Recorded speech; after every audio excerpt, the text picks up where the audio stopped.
I have put us live. I'm now going to test the fates by opening my audio software. I'm getting a new computer today thanks to all of the wonderful donors during our Hangout-a-thon. We raised enough money to buy Allie a truly killer computer that won't be released until May. And we had this realization in December that if there is a 25% tariff for the next 4 years on everything imported from China, our computers aren't going to last all 4 years. So she and I bit the bullet, and we instead, based on Fraser's input and the input from other folks like Keeper of Maps, we bought 2 killer Mac Minis. And they're both arriving today. There may be a dog explosion during the show, but my cheese grater of a current computer has decided today is the day. It just crashes software in protest to a replacement coming. Right. At least that's what I'm going to choose to blame all the crashes on. I take it we're live then? Yes. Yeah, okay. So YouTube just asked us whether we want to enable third parties to train AI on astronomy. Well, hold on a second here. So I said yes for Universe Today. Okay, explain more. Sure. Everything that I release in Universe Today is Creative Commons 4.0. Yeah, same with us. So morally, yes. we're required to. Yes, right? So that's the thing. Like, that's the deal. Like, if you don't want to make it Creative Commons 4.0, then that's fine. That's your prerogative. But if you are, then you have to make it available to AI. So I'm going to set that setting to yes on our channel. So I am grouchy because, and you have the same grouchiness. Yep. How Google search now comes up with half a screen to a full screen, depending on the size of your screen, of AI responses, which will be complete garbage because AI doesn't know how to synthesize high-level information. Right. And it's stopping people from actually going to our sites. Yeah. So, I mean, we could talk about, I think it's important enough that I think we should talk about it in the episode as well, just because I think, we want to try and use this as a way to convince people to join our Patreons, but the kvetching related to your pop-up box needed to come up. Yeah. So well, we talk about it twice. Rehearse it. So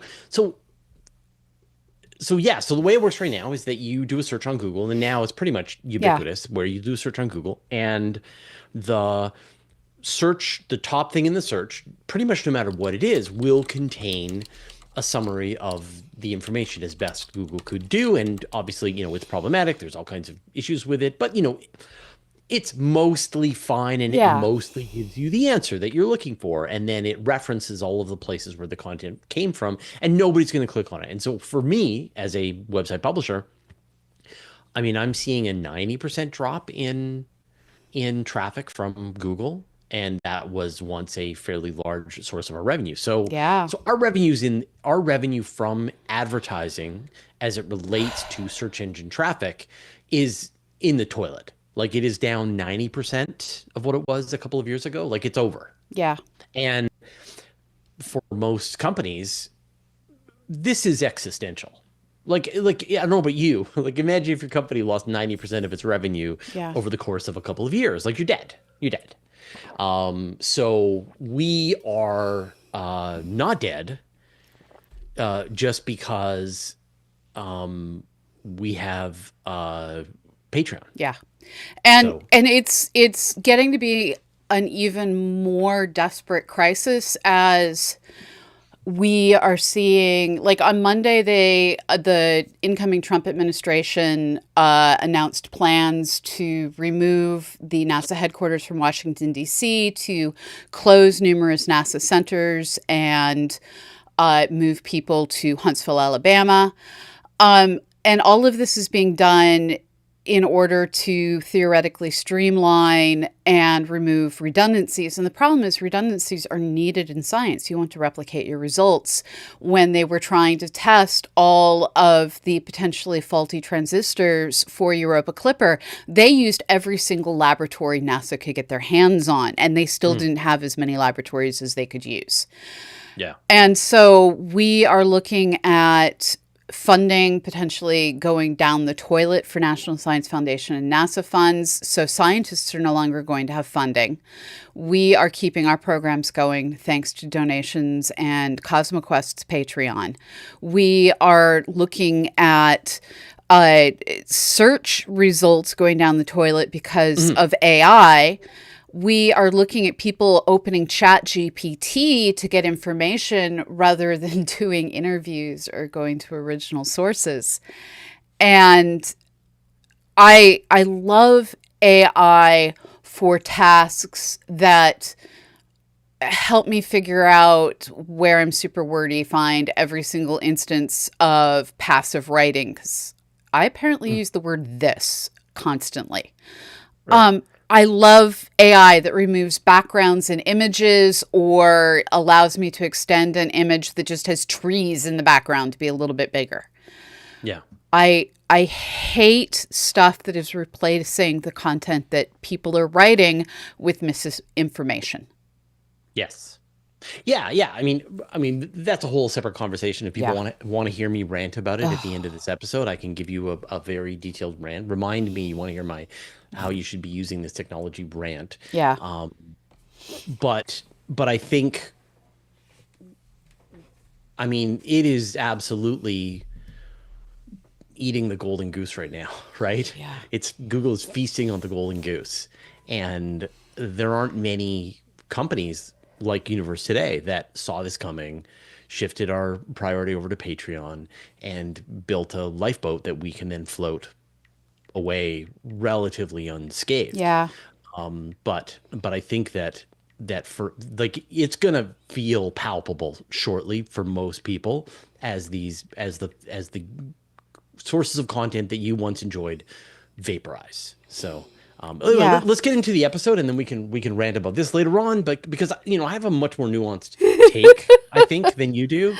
I Um, I also just came out of I have been using 90% of my brain power to work on fundraising and grant writing and preparing content for a conference since October 1st. mm, And I have come out the other side of this with the realization I am never doing contributed content to a conference ever again. I'm only going as a journalist right. because the Yes. amount of energy that went into preparing those stupid posters, I could have Yes. put into writing a paper in the peer reviewed literature.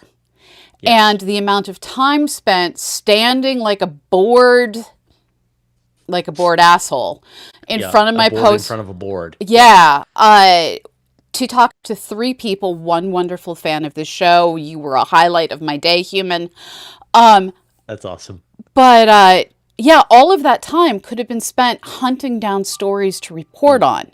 All of the Yes. time I spent in sessions supporting friends who were there as collaborators could have been spent finding stories to write on.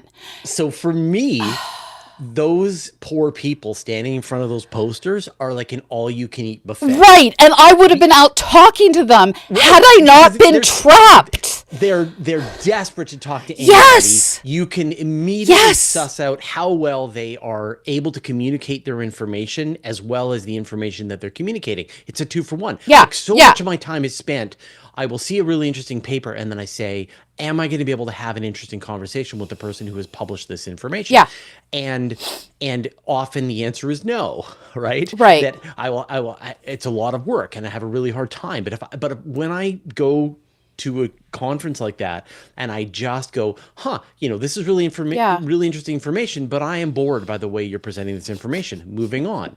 I'm really interested in this information, but I am bored. Oh my Yeah. God, this person is doing a phenomenal, like I want to sit down with a beer with this person and Yeah. talk to them about this research. And you can. That's the kind of person I want to interview. Yeah. And then I will schedule an interview with that person. Yeah. And that gets me the best possible interview. So yeah, to be one of those people who's just trapped, standing there waiting, hoping that someone's going to come by. Yeah. When you could be out there finding these people and feasting at the buffet is the way. So anyway, let's get started. Okay. Oh man. So Doc G99 just put in the Twitch chat, my company hated sending scientists to conferences because they didn't see the benefit of spending 4K to network. And it's one of these things where I think I'm going to be writing a rant to put up I don't know where, probably Substack, because I have not yet migrated off because I am lazy. I know, Fraser. I know I need to migrate.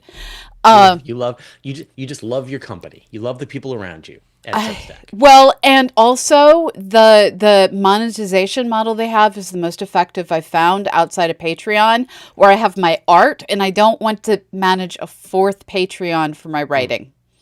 I was use Patreon. Oh, I see what you're saying. Yeah. Because I already manage Astronomy Cast, CosmoQuest, and Starstrider for artwork. Why not mash those together? And because you can do your newsletter on Patreon. I know. Because there's just too much extremist platforming on Substack for my taste. Yeah, I'm trying to figure out what to do. I'm not there yet. Like getting the message yesterday. I'm sorry, I'm being a distracted human. Getting that message yesterday that my grant was finally submitted, and cleaning up the layer of refuse in my office that looked like a college student after finals between the empty Swedish fish bags, the bowl of edamame shells, and the, oh my God, so many coffee cups. I literally felt like I was emerging from traveling through the wilderness and facing uncharted challenges. And I will figure out nuanced things. Well, we can push that to the end of this episode and hash this out, because I have other recommendations. Okay, cool. Well. I am pressing record on the video. I am pressing record on the audio. It is audioing. What? Why did you say whoops? My Audacity choked. It's just that day. It's like you guys didn't see it, but we went live so late because Wirecast crashed out on me twice, and yeah. Okay, do you see your Scarlet? Yes. Okay. And now I'm recording. Okay, everything's working now. You're recording? Mm-hmm. Okay. Astronomy Cast. Oh. Astronomy Cast episode. Silence, you. Don't make me laugh. All right. Astronomy Cast episode 739. Drones. Welcome to Astronomy Cast, our weekly facts-based journey through the cosmos, where we help you understand not only what we know, but how we know what we know. I'm Fraser Cain. I'm the publisher of Universe Today. With me, as always, is Dr. Pamela Gay, a senior scientist for the Planetary Science Institute and the director of CosmoQuest. Hey, Pamela, how you doing? I finally am on the other side of writing 2 major proposals, being a co-I on 3 other proposals, and going to the AGU. And I feel like I have stepped out of the uncharted wilderness, and it is now time to re-dye my hair, and that did not happen before this episode. So if you're watching on YouTube, you may laugh at my roots. Right, but you can now consider other things that aren't grant writing, more grant writing, editing grants. Yes. No, that all sounds fantastic. So we're here into the new year. We made it through 2024. Now we're about to enjoy all of the wonder and suspense that 2025 has to offer us. But there's something that I wanted to just take a second and make a bordering on a plea. Which is, if you do a Google search now for anything, you will see this giant block of artificial intelligence summary that sits up at the top of your page. And this is a way for you to quickly get an answer thanks to Google. Now, of course, the raw material that forms that summary comes from websites like mine, like CosmoQuest, right?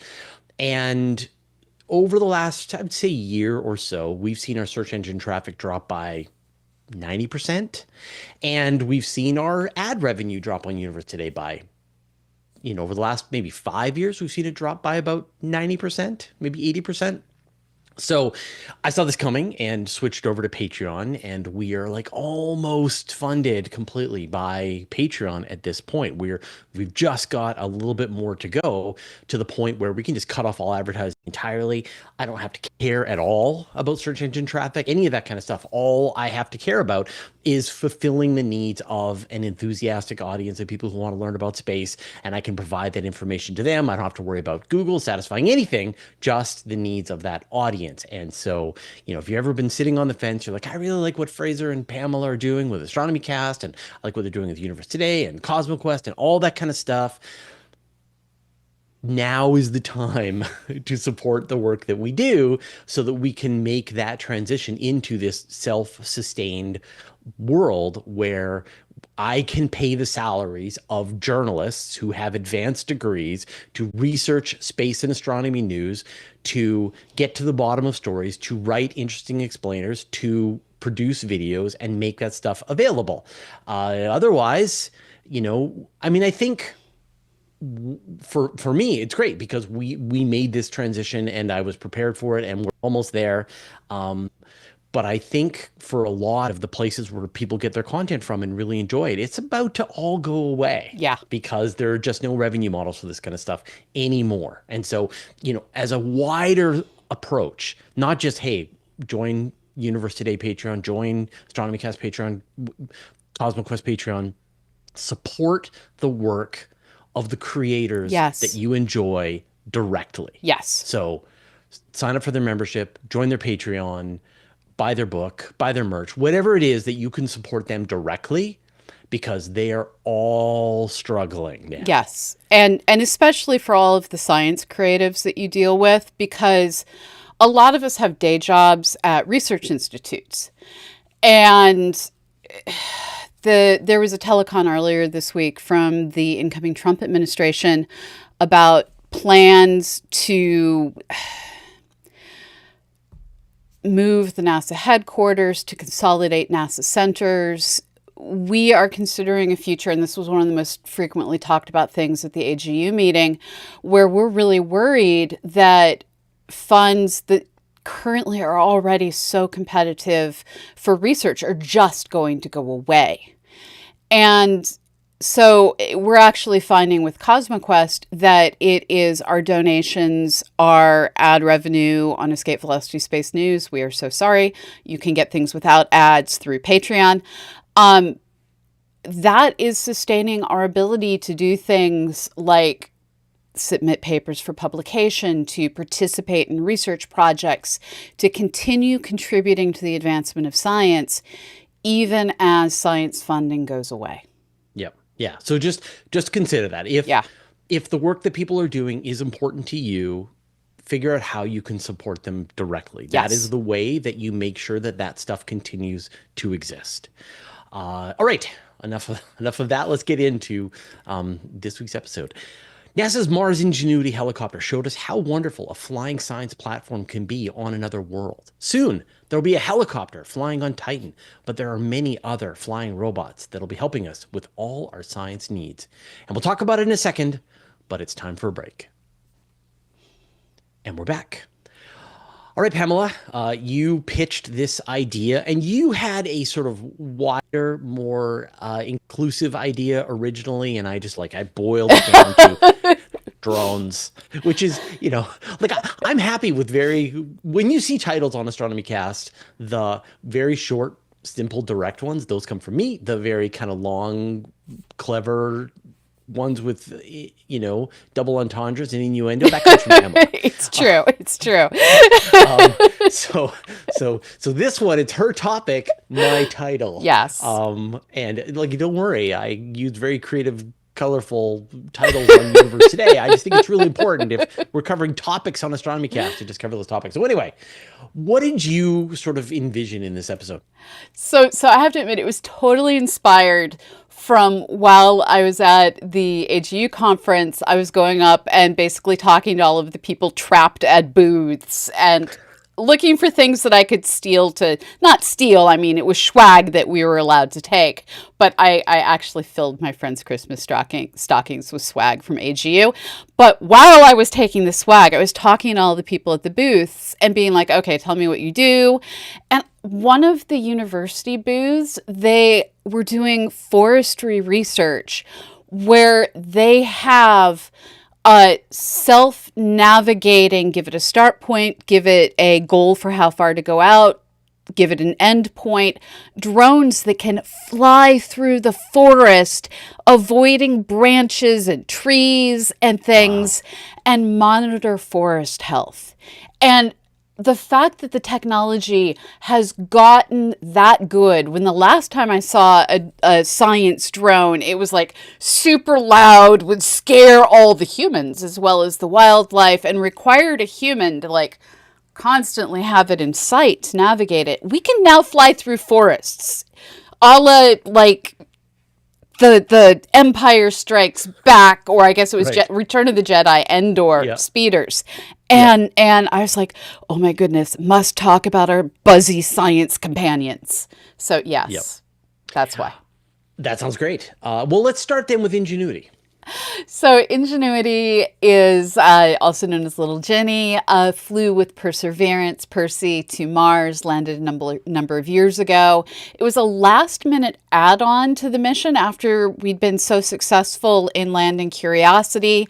NASA was able to get a bump in what they were able to do. They added this, it's a rotocopter that sat in the belly of Perseverance. The idea was, while Perseverance was doing a full checkout of systems after landing, they would see, can a helicopter fly on Mars? They do some trial studies. They figured it would last a handful of flights and then end of life, as, I mean, any of us who've flown a remote, I have crashed things into trees. But it kept going across years and kilometers until a couple of months ago it had a bad landing. It snapped one of its rotors. What was so frustrating about this is it was still communicating, but the communications package on board Jenny just wasn't built so that it can communicate all the way up to orbiters. So Percy had to drive away from its helicopter friend and leave its helicopter friend collecting data in hopes that someday, it's currently acting as a weather station basically, hoping that someday someone or something will be able to walk up to it and scoop it up and collect all that data. Yeah. And I mean, originally they had expected to do 5 flights with Ingenuity, which would have been fantastic. Yeah. But in the end, it did 72 and tested all kinds of parameters about the height it could go, the speed it could go, how far it could get on a charge, and just demonstrated that this technology it's there, works. Now, I mean, when you think about the constraints, you've got 1% of the atmospheric density of Earth, and so you have a fraction. Now you have less gravity. You have a third of the gravity of Earth. But still. But still 1%. And the way they overcame this problem is by running those rotors at ludicrous speeds. Yes. And this allowed them to do things like get close-up imagery of sand dunes that would be far too dangerous for Percy to rove through. Percy's been recently driving along the side of a former river, dry river basin, but the boulders have been intense and the dunes inside the dry riverbed have been intense. And it was a lot of hard work to find a place that was safe for Percy to ford that dry river, and it was able to do it with the help of Ingenuity. So it turns out it takes 2 to effectively explore on Mars, and Percy and Jenny were that pair. Yeah. And now, I mean, it's obvious that any future mission to Mars needs to include some kind of flying machine, because this was just tucked in as a last minute addition to Perseverance. And yet it was so useful to be able to fly above, be able to look for landforms, interesting rocks. Like it, having that kind of scout capability is really interesting. So I don't know if you saw, NASA is testing out potential ideas for next generation helicopters. It's called the Yeah. Mars Chopper, and it is a 6 rotor. So it has like, so imagine you welded together 6 Ingenuities, and then each one of the rotors has 6 blades. And then this thing would be capable of flying around Mars for, say, 3 kilometers at a time and carrying 5 kilograms of science payload, like SUV sized. So take scaling up this idea, and this is something we always see. We saw Spirit and Opportunity. They were little rovers. Well, actually, we saw the one that went with Mars Pathfinder, Yes. the little one. And then you see Spirit and Opportunity, they're scaling it up. And now you see Curiosity and Perseverance, where they're powered by nuclear radioisotope thermoelectric generators. They are beefy spacecraft Yeah. designed to last for decades on Mars. And so you're going to see this same cycle. I mean, obviously, until they crash it into a tree on Mars somewhere, which would be an amazing discovery. It really would. Go tree. I Yeah, appreciate you. yeah, you discover life on Mars by crashing your drone into one. But yeah, and so it just demonstrated that this is the future. And the Chinese are considering a helicopter for their Mars sample return mission, that they may, in addition to having this thing that's going to land and scoop up regolith, have a helicopter that can fly out and range away from the base center, picking up potential interesting rocks and bringing them back and delivering them, and having those be part of the sample return package. So you're going to see, and you can imagine, like, people, right? Yeah. People are walking around on Mars and they've got helicopters that they can just deploy to scout ahead, to look at. And amazing. And that's, I mean, what I love is we're getting to the point that the kinds of technology we can use on our own world, we can now use on other worlds. It is not uncommon at all to use drones in field geology. I was part of a grant where I got to pick out what drone I wanted to buy if we're funded, assuming there's still grants in the future. And what really gets me is we're getting to the point where there's redundancy in these systems. Little Jenny lost one set of rotors, and that's all she had, so that's all she could do.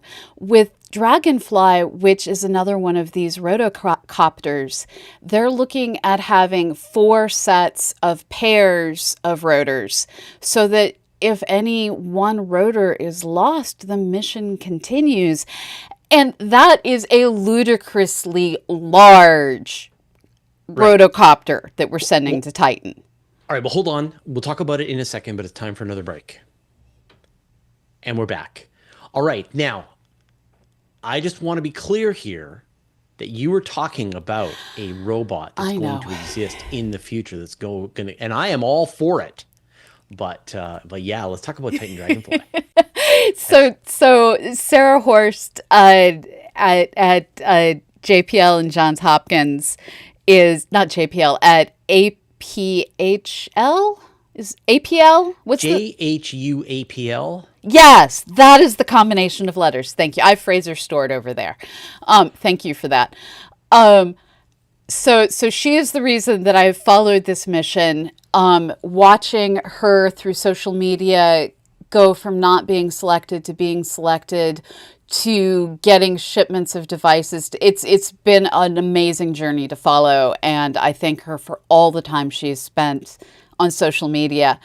This is a 450 kilogram landing mass of a car-sized drone. Right.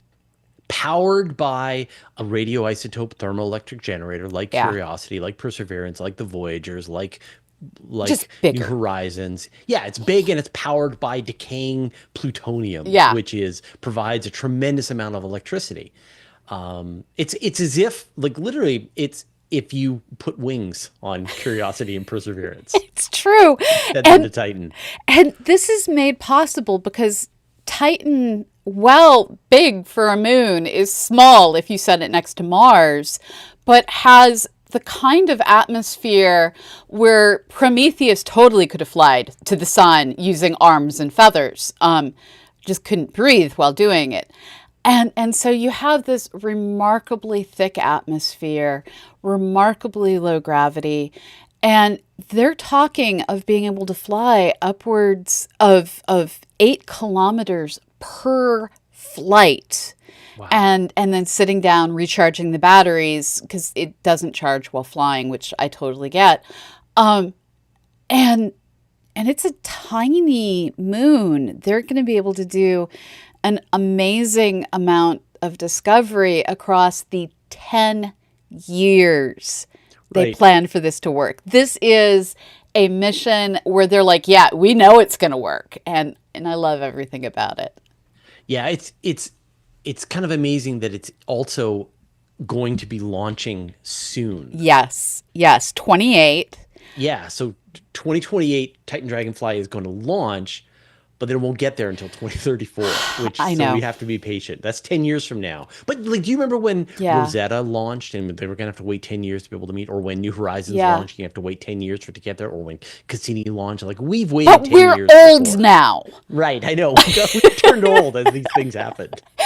And that's the thing we have to remember about these kinds of missions is they truly, truly are multi-generational, where like I will be, I forget how much older than me you are. I will be 60 when this thing gets to Titan, which means I will be 70 when they give it its review and say, yeah, we're going to give you another go of 3 years. And the idea that we will go from, I'm going to be full-time and managing things to being, I'm going to pass the management to someone else and do the things I love, because we're never going to actually stop. That's who we are. During this mission, these are things I think about. Right. Yeah. Very existential of you. Sorry. But yeah, so I mean, you've got this flying lab going around on Titan. Now, it's not going to the methane lakes, which is really sad. Well, it's fair. They don't want to drop into a methane lake. Right. So it's going to stick around closer to the equator. It's going to be, but I mean, there's so many interesting things to search for on the surface of Titan. And when you think about, like, we've seen like one series of images taken by the Huygens probe when Cassini arrived at Saturn, and it was mind-blowing, but that's it. We just see this weird rocky landscape of this weird kind of burnt orange looking colored blobs across this. Like, what is it? And now, I mean, we're just going to have nonstop pictures coming home from Titan Dragonfly. So, and the thing that I want to know is there are massive lakes that we can see the sun glinting off of. We saw deltas as the Huygens probe went down. Are there going to be small lakes and streams and entire, I won't say ecosystems, but what is the word between geology and ecosystems for places that are geologically alive, even if they don't have critters impacting them? I want to see geology. I don't know. That just doesn't seem dynamic enough. I want to see the fluvial channels and effects, and we can in our lifetime, hopefully. All right, we're going to talk about some more drones in a second, but it's time for another break. And we're back. I forgot that at the beginning we should have made this disclaimer, which is like, don't send us email about definitions of drones. We don't care.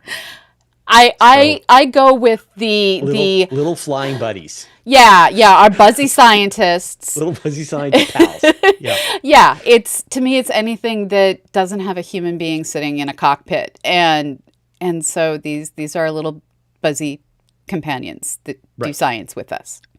So what else did you want to talk about for examples of drones being used for science? So before we close on like all of the things that they get used for Earth science, I think we need to hit on those little tiny friends that have been traveling with Chinese spacecraft, and we also have little tiny friends on the International Space Station now.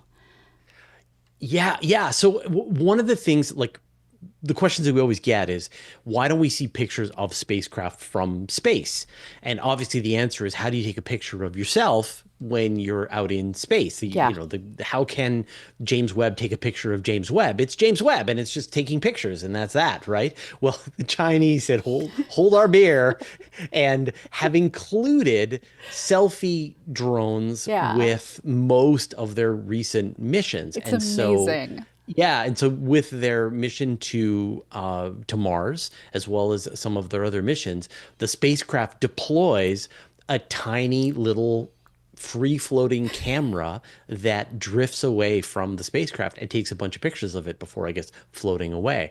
Or it will drop a tiny little camera onto the surface of the moon or Mars, Yeah. and then back away from it to get some selfie pictures.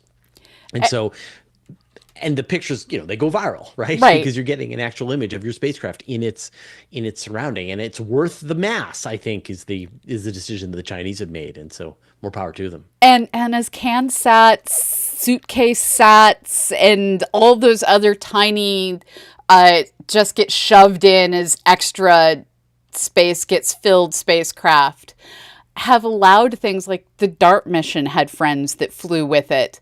One of the sadnesses is there was supposed to be a pair of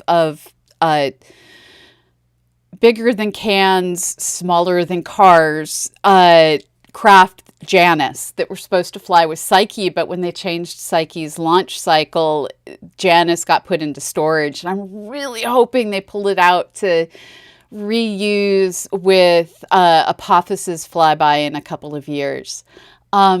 But this is our future where we start saying, okay, we're going to do something super dramatic. Let's take a camera crew with us. And Yeah. that's exactly what these are. They're camera crews. Yeah, exactly. And NASA has also been playing around with, as you mentioned earlier, these like sending little robots, little floating robots to the International Space Station. So these ones called Astro B, and these are free floating and autonomous little robots that can help the astronauts while they're performing various tasks on the space station. And the Astro Bs are cubes, but I know they've also done ones that are more like spheres. They really kind of remind Yeah. me of that floating sphere in Star Wars, I think, where it was like floating around and training Luke Skywalker how to use his lightsaber. And so you can see that once you're in weightlessness, then you don't need the constraints of for a propulsion system, apart from it just puffing a little air to blow itself around to move inside a free floating environment. And you can see these things being really helpful. And imagine now, if you have a computer on board that's watching the work that you're doing, that's you're asking it questions, which comes next, how do I undo this, how do I, how much supplies do we have left, how much oxygen do we have left, things like that. Yeah. You can imagine a lot of value. And so you can see NASA is really testing out this idea on the International Space Station. And I have to admit, the way they're designed, they look like the old computer fans from when I used to build computers back in the day in pastel colors, except that center hub is a camera, and the places where the supports would be for the fan are actually just where they puff air. Yeah. They're illogically cute and look like the Logitech pastel mice and keyboards. And I now imagine a future where people working in space just order from space Amazon their overly cute pastel colored keyboards, mice, cameras, and drones. Right. Yeah.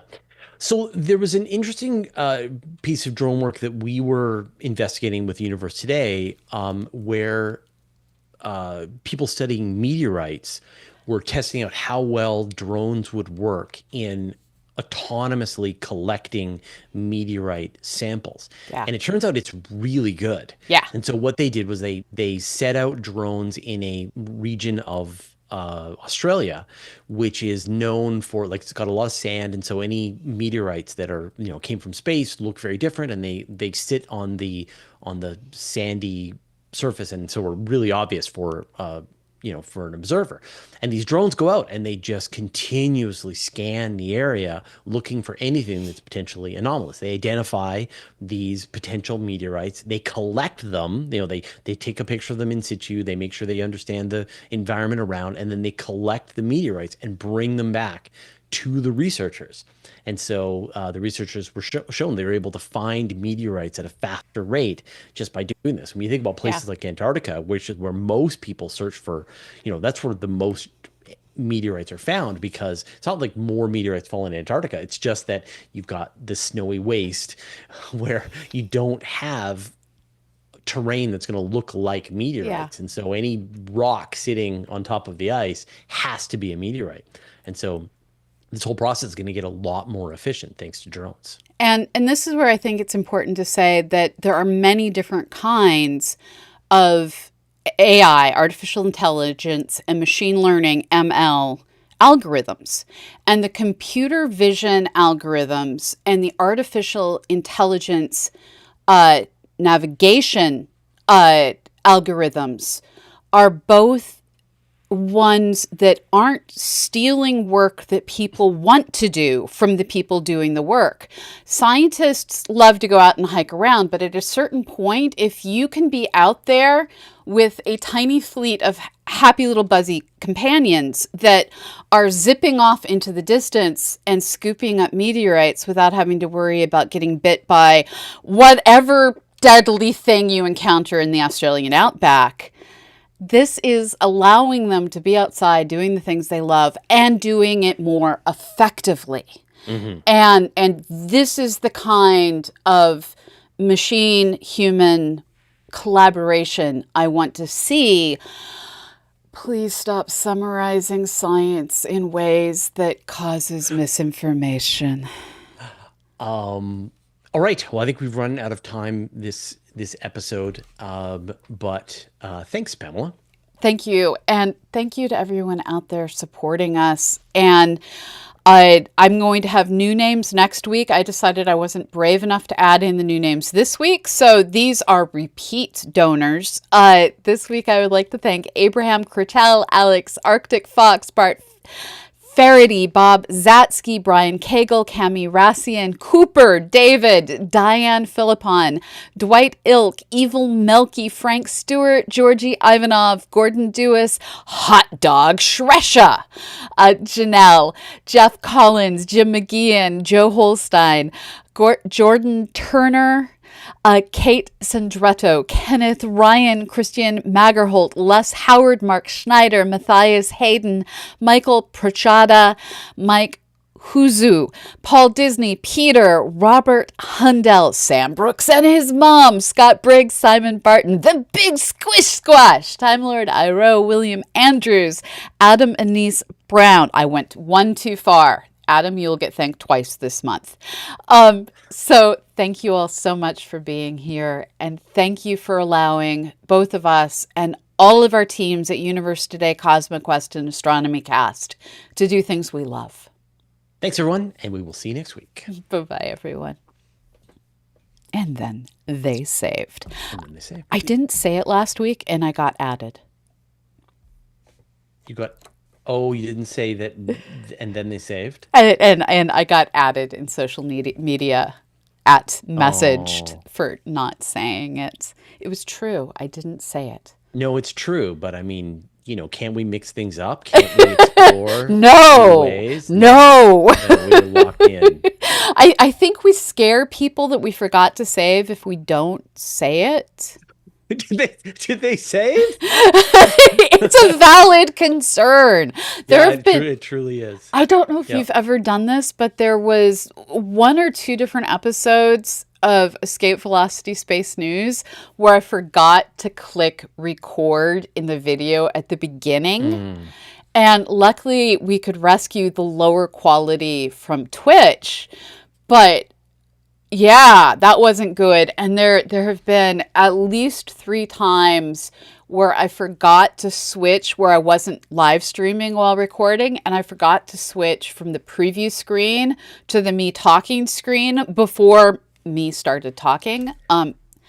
Yeah. So the recent issue that I've been having, I have two issues. One Hmm. issue is that when I restart my computer, sometimes it grabs the wrong interface, the wrong device as its microphone, like what just happened today, which was that it picked the wrong headphone output. And so I couldn't hear you. And you're like, no, no, it's you. It's your fault, Fraser, to figure it out.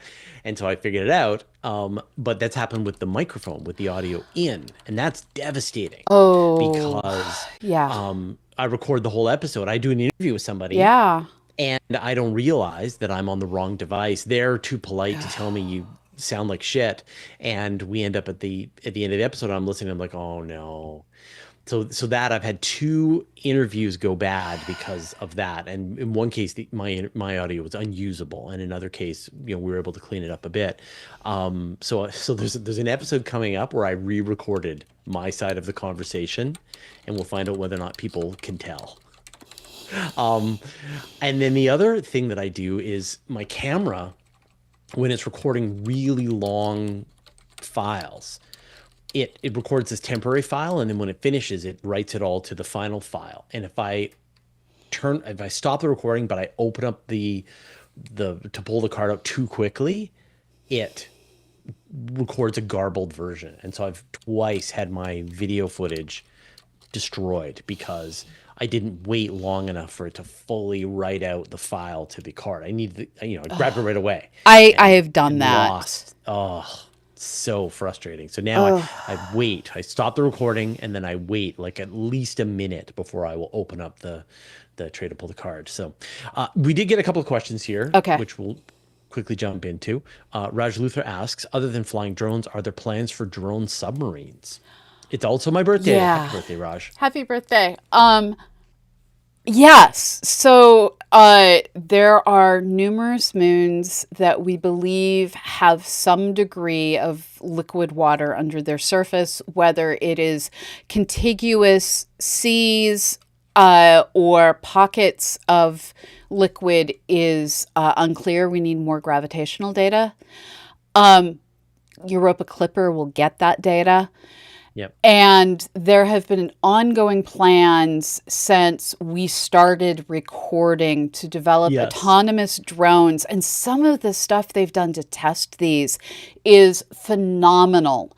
I'm trying to remember which South American or Central American nation it is that has these amazing sinkholes and Mm. rivers that are just underground and are thought to perchance make it all the way out to the ocean. Yeah, they have them in Belize and That's they have them in Mexico. okay. So the Cenotes? cenotes are different. The Right. cenotes are specifically related to the crater wall from the dinosaur killing Chicxulub Mm. impact. The sinkholes are something different, and there's also amazing tar pits Right. that they've been getting dead animals out of. And so this ability to drop something into these massive underground waterways. Last time I caught up on this research, they were still tethered devices, but they were autonomous in their ability to steer themselves around. They just needed to have Yeah. power sent to them through a cable. And clearly they needed to be picked up via cable, essentially. There is Yeah, a those are really skunk cool. at my window.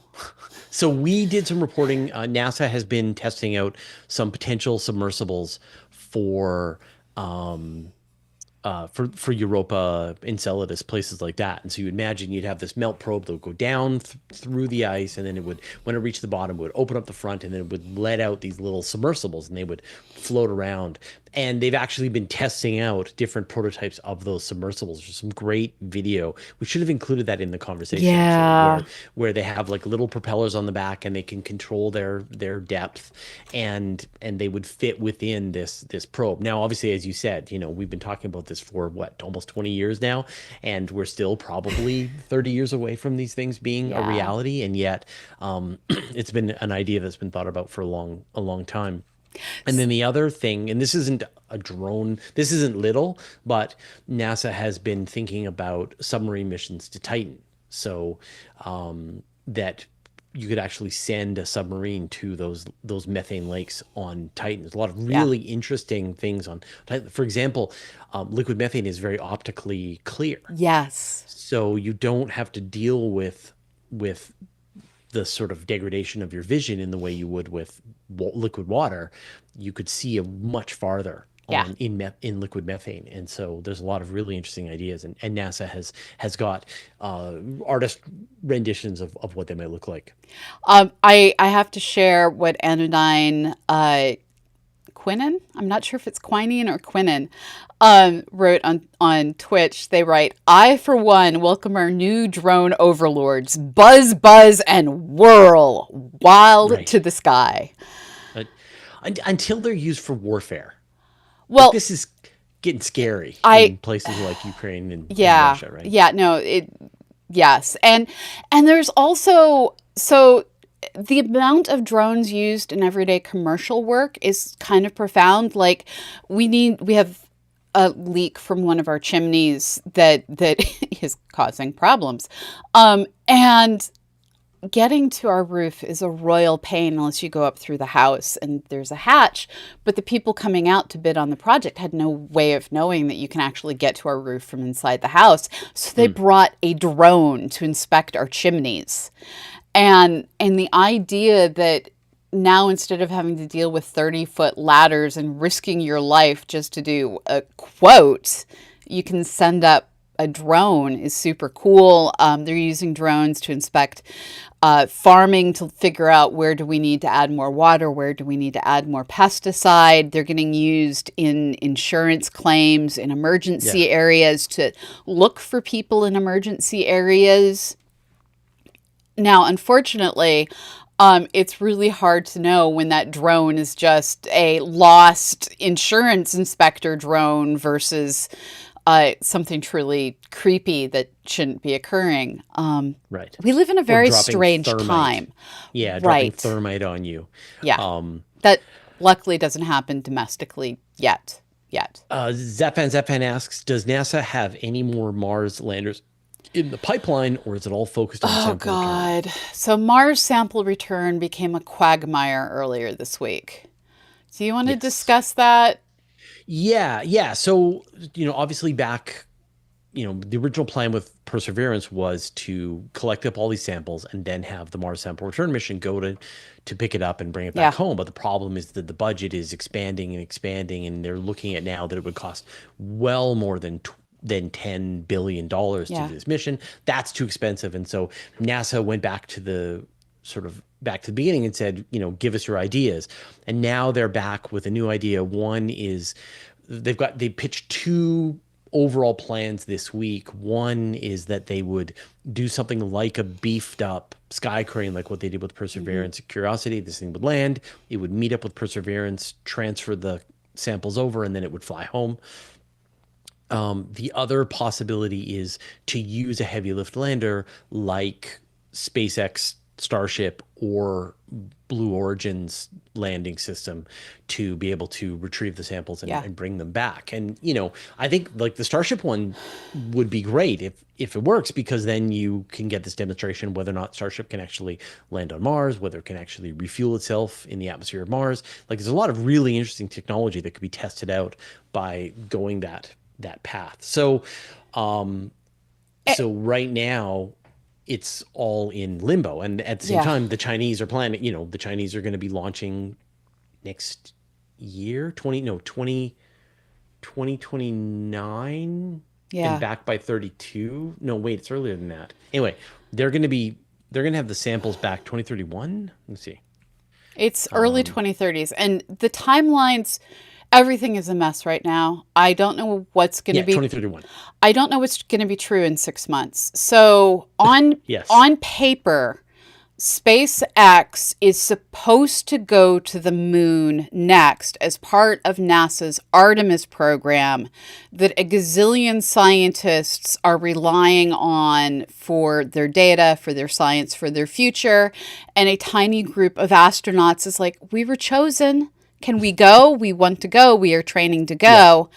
However, Elon Musk has said that SpaceX is not going to the moon next. All effort is going to Mars. And since Right. they've already received the bulk of the funding on their Starship HLS contract, there's absolutely no reason for them to deliver at this point.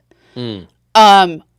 And and with one of Musk's good friends being on track to be the next administrator, I don't know what's going to happen.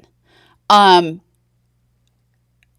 yeah. I mean, like we don't know what's going to happen. yeah, Like, I think it's like yeah, don't bother. Like, that's it. Like, I don't think we need to say anything else because we have no idea what is about to unfold right. in 11 days. And So I we're there's just going to have to kick back and be reporters and I wait for things to unfold. I do have one contradiction to report on. So Musk is saying they're going to launch before 2030 to Mars, and NASA is saying Mars sample return launching 2036 or 2039.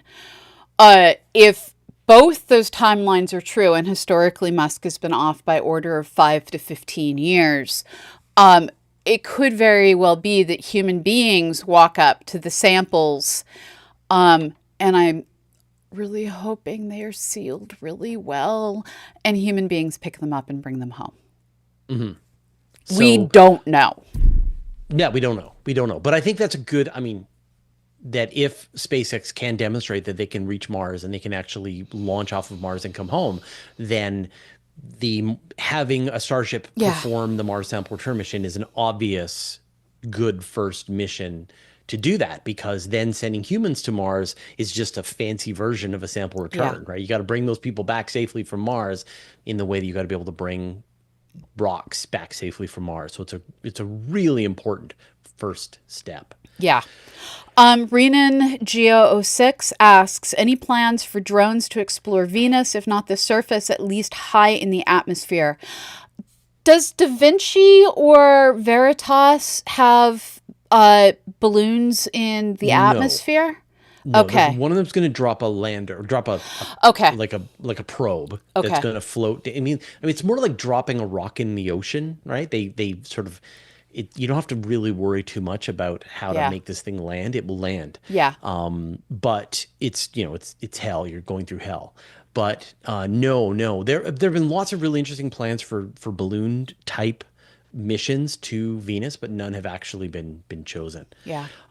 I've got to run. I got Okay. to do a couple more meetings and I got to do some recordings today. So we got to wrap things Okay. up. So thank you everybody for watching today. Thanks in advance to all the people who have to edit this nonsense. We really appreciate it.